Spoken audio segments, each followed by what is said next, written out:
So Nebuchadnezzar thought that these three boys were alone. He didn't know that those boys are the closest friend. It is somebody who is invisible, but he becomes visible in the darkest hour.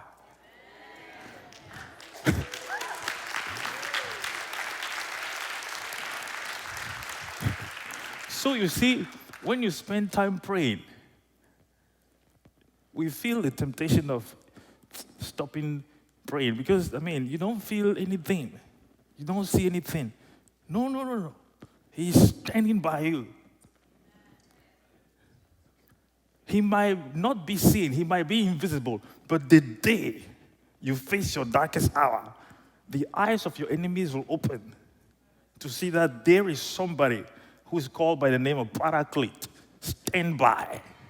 He stands by you, whatever you go through. The one who said, I will never leave you nor forsake you. He said, when you go through the fire, I'll be there with you. The fire will not consume you. He said, when you go through the waters, I'll be there with you, and the waters will not drown you. The Lord is the rock of my salvation. What shall I fear?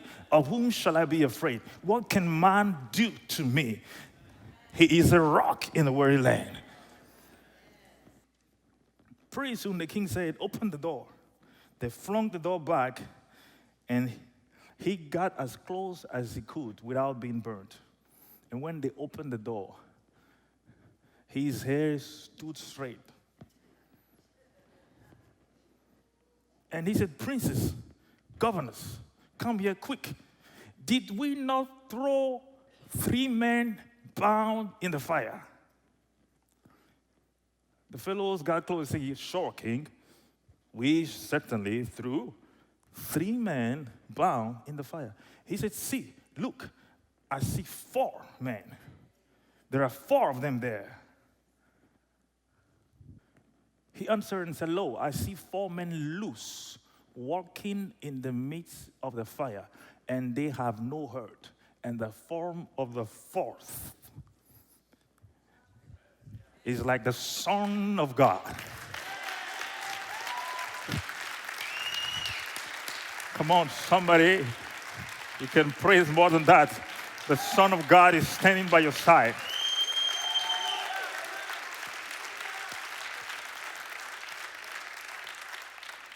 Let me give you a small resume.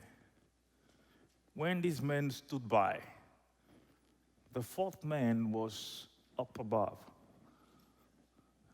sitting at the right hand of his father. But his similitude was close to to Shadrach, Meshach, and Abednego.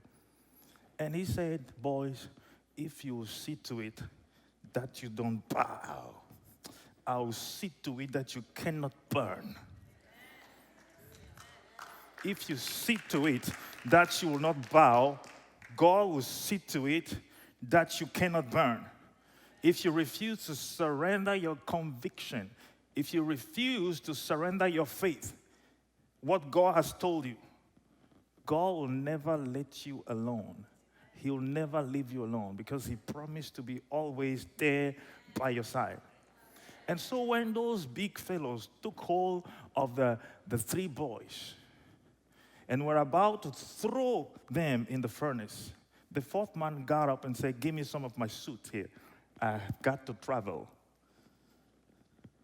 Put on his garment, stepped across eternity into time, and did not stop until he got right in the midst of the fire. He walked right into the fire and said, you will not consume them.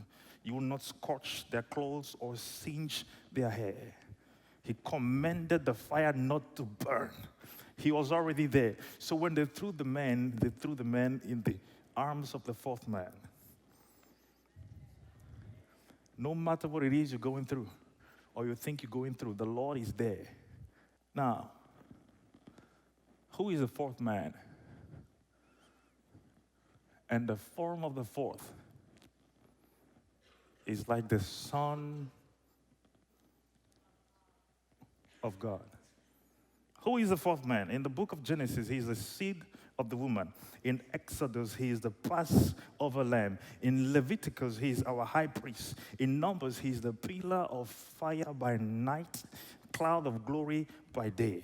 In your darkest hour, he will shine to give you light like the sun of the noonday, to show that there is still a bright future ahead of you. It's not time to give up. Get up and keep moving on. He's with you. In Deuteronomy, he is a prophet like unto Moses. Joshua, he is the captain of our salvation. In the book of Judges, he is our judge and lawgiver. In Ruth, he is our kinsman's redeemer. In 1st and 2nd Samuel, he is our trusted prophet. In 1st Kings and Chronicles, he is our reigning king. In Ezra, he is our faithful scribe. Nehemiah, the rebuilder of the broken walls of human life. In Esther, he is our Mordecai, our intercessor. In Job, he is our living redeemer, for I know my redeemer lives. Who is the fourth man? I'm going to tell you who he is. In Psalms, he is the Lord our shepherd. In Proverbs and Ecclesiastes, he is our wisdom. In the Songs of Solomon, he is the lover and the bridegroom. Who is the fourth man? In the book of Isaiah, he is the Prince of Peace. Jeremiah, the righteous bridge. In Lamentation, he is the weeping prophet. In Ezekiel, he is the wonderful four-faced man. And in Daniel, he is the fourth man.